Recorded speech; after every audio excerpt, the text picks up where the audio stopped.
મોરબી શહેરનો આજનો દિવસ કહેવાય ને કે મોરબી શહેર માટે સૌથી કારમો દિવસ છે. મોરબી શહેરના ઇતિહાસમાં સૌથી વધુ કાળો દિવસ તરીકે ઓળખાતી અને વિશ્વની સૌથી મોટી જળ પ્રલય ઘટનાઓ પૈકીની એક એટલે કે 11 ઓગસ્ટ 1979ના રોજ સર્જાયેલ મચ્છુ જળ પ્રલય દુર્ઘટનાને મોરબીને આંખના પલકારામાં સ્મશાન ભૂમિ બનાવી દીધી હતી અને ભારે વિનાશ વેર્યો હતો.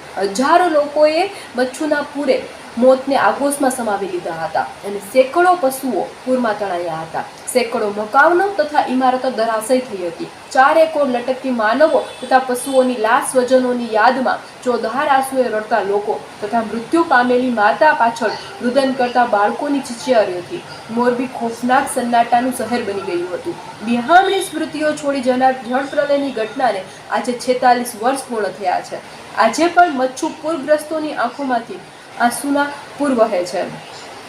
મોરબીના ઇતિહાસમાં સૌથી વધુ કરુણ અને ગોઝારી કહી શકાય તેવી આ ઘટનાની ભયાનકતા અને તબાહીની કલ્પના કરતાં પણ ધ્રુજી ઉઠાય છે. પરંતુ એ દિવસે મચ્છુએ જે વિનાશ વર્ષો અને તેના લાચારી અને ભયાનકતાના દ્રશ્યોએ ભલભલાને કમકમાટી ઉપજાવી દીધી હતી.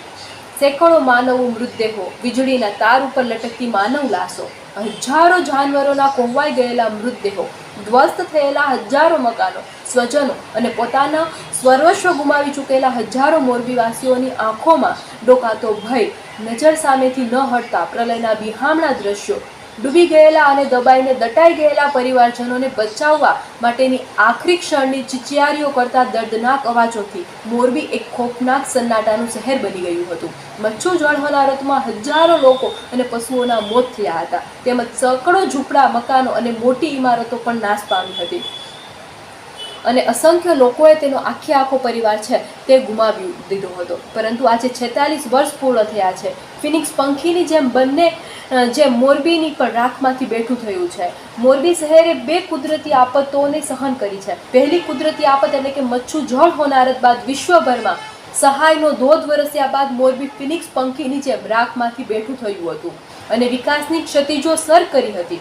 ત્યાં જ વર્ષ 2001માં ફરી કુદરતે થપાટ મારી હતી અને કાળમુખા ભૂકંપ પછી પણ મોરબીવાસીઓની ખુમારી કે જિંદાદિલીમાં કોઈ પણ જાતની ઓટ આવી નથી, બલકે બેવડા જોશથી દરેક મોરબીવાસીએ અકલ્પનીય વિકાસ સાધ્યો છે, જેના કારણે નાનકડું શહેર જિલ્લો બન્યું અને દેશ જ નહીં પરંતુ આંતરરાષ્ટ્રીય સ્તરે પણ ભારે નામના મેળવી હતી. સિરામિક અને ઘડિયાળ સહિતના ઉદ્યોગો આપબળે અકલ્પનીય વિકાસ સાધીને મોરબીને દેશ જ નહીં પરંતુ વિશ્વના સ્તરે આજે કીર્તિ અપાવી છે. તો આજના દિવસે પણ મચ્છુ જળ હોનારતના મૃતાત્માઓને શ્રદ્ધાંજલિ આપણે લોકો દર વર્ષે આપતા હોય છે અને તેની સાથે સાથે 21 સાયરન બગાડી અને બધાને શ્રદ્ધાંજલિ આપતા હોય છે. તો જે કોઈ પણ લોકોએ આ જળ હોનારતમાં પોતાનો જીવ ગુમાવ્યો હતો તેને શ્રદ્ધાંજલિની સાથે સાથે તેના પરિવારજનોને પણ આ દુઃખમાંથી બહાર આવે તેવી પ્રાર્થના ભગવાનને. તો ચાલો, હું હતી તમારી સાથે નિરાલી. આપણે ફરીથી મોરબી અપડેટમાં મળશું. તો ચાલો, ત્યાં સુધી આવજો.